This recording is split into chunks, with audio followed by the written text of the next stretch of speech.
It stinks. For real, I don't even have to rewatch either of these movies to tell you that they're trash. I'm just going to tell you really briefly why they're trash and leave it at that. Let's start with Rob Zombie's Halloween, the first one. There's two major reasons why it's trash. Number one, Michael Myers is evil because. That's it. Because. He was a little boy, he came from a nuclear family in the middle of the suburbs, probably upper middle class, beautiful home, for all intents and purposes, a perfect upbringing, and he still turned out evil, and that's the whole point.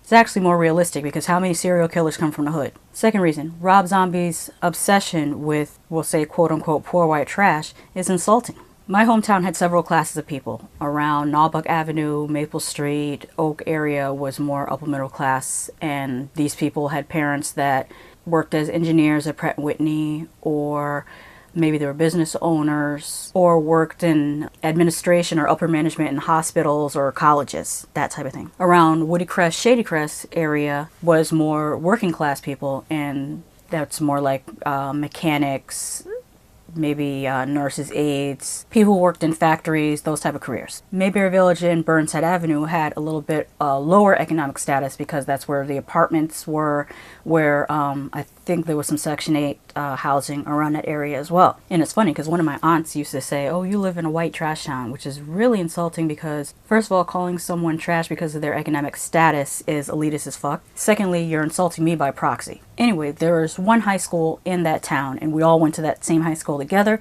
unless you went out of town to go to a vocational technical school, a Catholic school, or a private school, which almost happened to me. My father actually had me take the entrance exam for Loomis Chaffee, and I was this close to being sent away to boarding school. Luckily for me, I got waitlisted. Anyway, I say all that to say, guess who the assholes were in town? They weren't the kids in Woody Crest or Shady Crest, and they weren't the kids up in Mayberry Village or Burnside Avenue. They were the upper middle class kids with the popped up collars and the polo shirts. And you want to know what's really messed up? The people who did live Burnside, Mayberry Village, if they needed a ride home, this is how the conversation would go. Oh, can I get a ride with you? Where do you live? Mayberry Village? Oh, I don't drive through there. That's really messed up.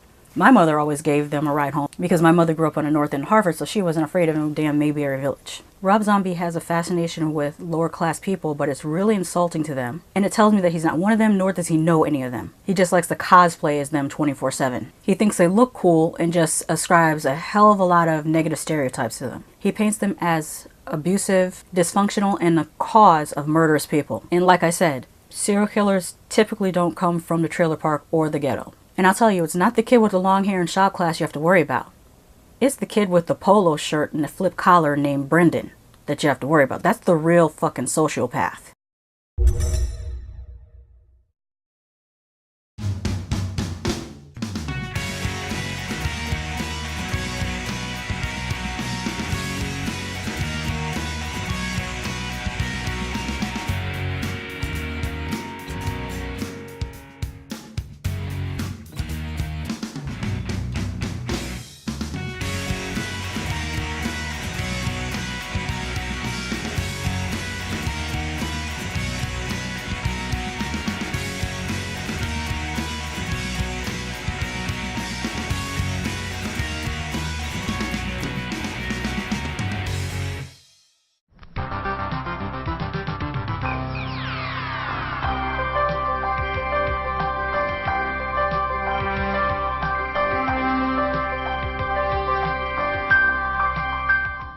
Let's talk about the two reasons why Rob Zombie's Halloween Part 2 is trash. Number one, he made Laurie Strode an asshole. Who would care if Michael offed this insufferable bitch? Number two, what the fuck is this? I'm just gonna leave it on the screen for a second and just let you take it in.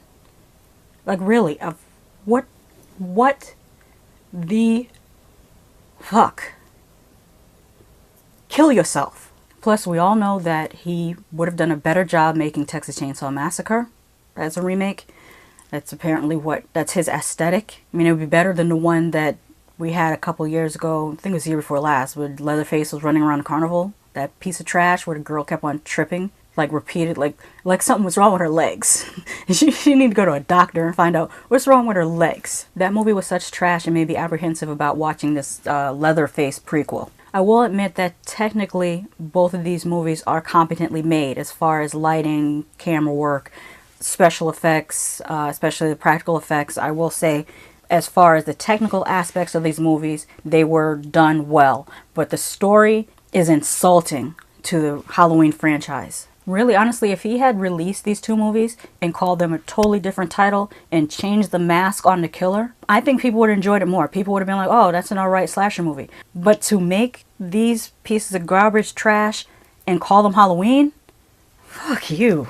I don't even know why John Carpenter let him do this. I guess he was on his Stephen King, if it pays right, you can fuck over my story. Also, just, I don't hate Rob Zombie.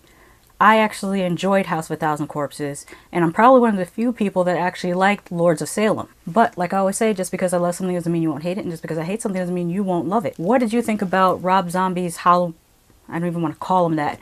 What did you think of Rob Zombie's slasher movies? Let me know in the comments. Bye.